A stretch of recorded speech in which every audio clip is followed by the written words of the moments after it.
My name's Jack Bateson. I'm a current boxer for the GB Boxing Development Squad. I'm the Commonwealth Youth Games gold medalist. I've worked hard throughout my career and I've always put in 100%, and gradually I've improved. For every fight that I've been in, I've always been 100% and given my all, and I believe that's why I've achieved what I've achieved so far.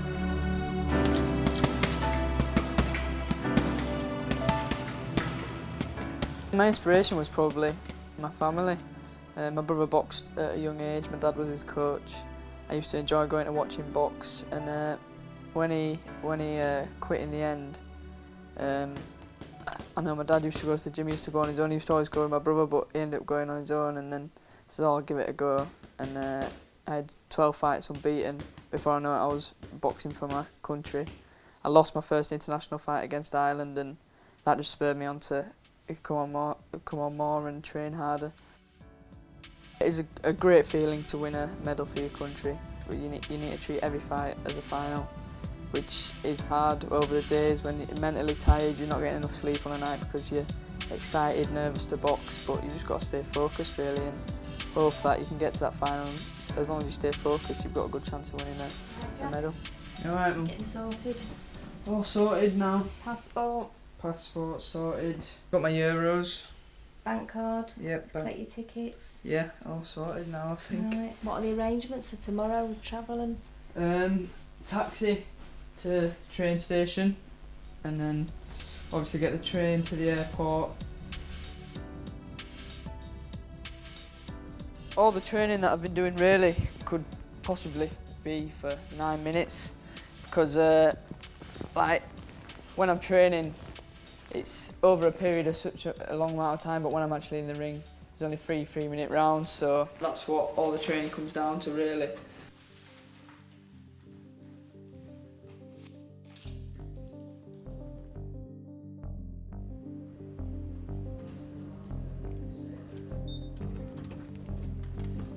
As part of the Advanced Apprenticeship in Sporting Excellence, I was one of the 40 boxers that actually got the chance to go to Tenerife. We went to a local boxing club and we were coaching young kids who weren't very great at speaking English, so we had to communicate them with through movement.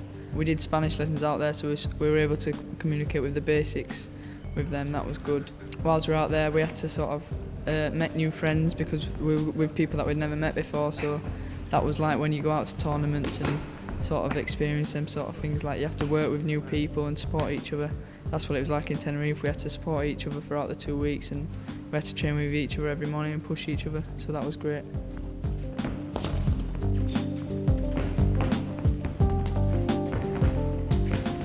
The influence of the lifelong learning programme and the Tenerife training camp is really important as part of our 2-year programme. We can do a lot here, we have world-class facilities in Bradford, but what we can't do is replicate that experience of going abroad, being somewhere where the environment is different. They're only young, but the fact is that very, very soon they'll be going into the ring against the world's best boxers, and any edge that we can give them, any experience that we can give them as part of the programme is absolutely invaluable, and that's where Tenerife comes in handy, and the lifelong learning programme, because that gives them that sort of experience and it gives them a long camp. You all right, Max? Oh, you all right? Yeah, good, thanks, mate. Yeah, you're looking well anyway. Yeah. Making the weight all right? Yeah, everything's sound. I'm just at the moment trying to organise the Tenerife training camp for next year, and I'm just after any feedback I can get from you about it, because I know you went on straight away from there to win your gold at the Commonwealth Youth Championships. It just was a really great experience for me to go on to different tournaments away from home and get used to that uncomfortable environment of boxing away from home, and feeling comfortable when performing. This is Northern 10:05 to Nottingham, Sheffield. There's a lot of travelling involved in my week. From Thursday till Sunday I'm away from home and away from my family, just with the GB Boxing Development Squad training. Tenerife was one of the first time that I practiced travelling away from home and doing these sorts of things. So when I do come to leaving home and going away, getting on the train to go to Sheffield, it feels natural now, and I feel experienced at it, and I feel comfortable. If it didn't happen to work out with my boxing, I would definitely take up the sports coaching route, which is what I'm doing now as a backup plan. After coming back from Tenerife, that really did confirm that if I didn't make it in boxing, that would be something that I would definitely want to do, especially when coaching with the younger children out in Tenerife. That was something I loved, and I'd love to do that if boxing didn't work out. There are only so many places here on the GB boxing squad, both development and podium, so you've got to make sure you're on top form and competing at a great level to prove that you're the best in Great Britain. Training here at the English Institute of Sport is to develop your skills, your technique, so that eventually you can move on to the podium squad in the future. My aim is that I can be part of the podium squad, and eventually one day I'll be able to box all around the world in games such as the Olympics. Hi Jack, Hi Laurie, alright? Did you have a good time in Finland? Yeah, it was great, thanks. How did you do? Yeah, I ended up with the silver Oh, well in done. the end, so got good 3 bouts under my belt.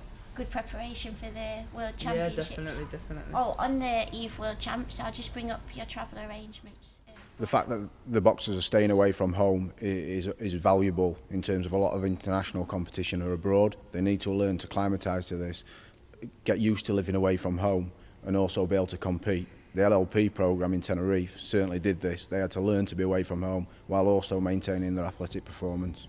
And then you'll come back on the 8th of December, back into Heathrow at 10:35, so then we'll organise you travel from Heathrow back to Leeds. The ultimate aim of the Amateur Boxing Association of England is to provide athletes to the GB programme, which will go on and compete in the Olympics. The lifelong learning programme is really important to that, as it provides a platform to put the athletes where they need to be moving forward in their careers. Fast hands, then relax. Now relax. Once you're out of range, you come in at 10. Bump, bump, bump. Once you move, bump, bump. Now once you're out there, get away from that. Now relax, and then get down. The chance to go to Tenerife really did mean a lot to me.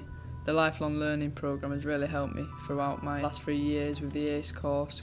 Being out in Tenerife for 2 weeks has actually given us a huge advantage over our opponents, because since we've been to Tenerife, we've got the experience, we've done it all before, we're just reenacting it when it comes to competition. But our opponents, they might have not done it before, they might be uncomfortable. That's where us at 100% performance, they might only be 80% with the pressure and the nerves, so we've got a real advantage over them. I hope there's a realistic chance of me being in the Rio 2016 Olympics. I'm going to take it step by step, year by year, and hopefully in 2016 I'll be on that podium.